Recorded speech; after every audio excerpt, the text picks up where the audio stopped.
पुसदच्या बंगल्यात आता 12%चा खेळ. महाराष्ट्राला 2 मुख्यमंत्री देणाऱ्या पुसदच्या बंगल्याची दानत विदर्भाने अनुभवली आहे.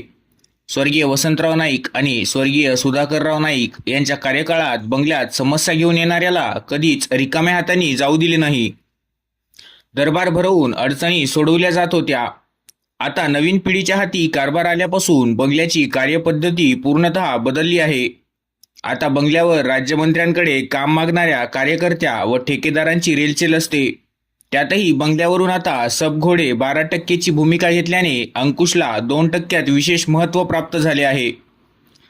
त्याने हिरवी झेंडी दिल्याशिवाय एकाही कामाचे वाटप केले जात नसल्याचे चित्र पाहायला मिळत आहे. एखादा सामान्य व्यक्ती आधी आपली समस्या घेऊन गेला तर बंगल्यातून आपल्याला आधार मिळेल असा विश्वास सर्वसामान्यांना होता. विना रोकटोक पदाधिकारी व कार्यकर्त्यांना कामे देऊन त्यांना राजकीयदृष्ट्या भक्कम करण्यावर त्या काळात बंगल्याचा प्रामुख्याने भर होता. आजही बंगल्याकडे इंद्रनील नाईक यांच्या रूपाने मंत्रिपद आहे, पण आता काम होण्याच्या आशेने येणाऱ्यांसाठी ती दानत दिसून येत नाही. नुकत्याच सार्वजनिक बांधकाम विभागांतर्गत कनिष्ठ अभियंता, स्थापत्य, विद्युत अभियांत्रिकी सहाय्यक पदाच्या प्रलंबित नियुक्तीचा तिढा सुटून त्यांना नियुक्ती आदेश देण्याची स्थिती निर्माण झाली होती.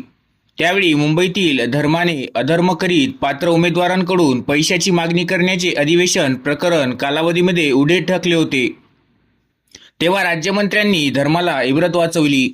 आता पुसदमध्ये बंगल्यातून विकास कामांचे फुल अँड फायनल बॅकफूटवर घेऊन आपल्या पदाची मनमानी करण्याचे अधिकार अंकुशला प्रदान करण्यात आले असून अधीक्षक अभियंता, कार्यकारी अभियंता ते कनिष्ठ अभियंतापर्यंतची टीम सिमेंटच्या दुकानावर हजेरी लावून आपले कर्तव्य बजावत असल्याची चर्चा पुसद शहरात जोर धरू लागली आहे. तसेच राज्यमंत्री यांचे कारभार एका सिमेंटच्या दुकानातून चालत असतील तर सर्वसामान्य जनतेचे काय?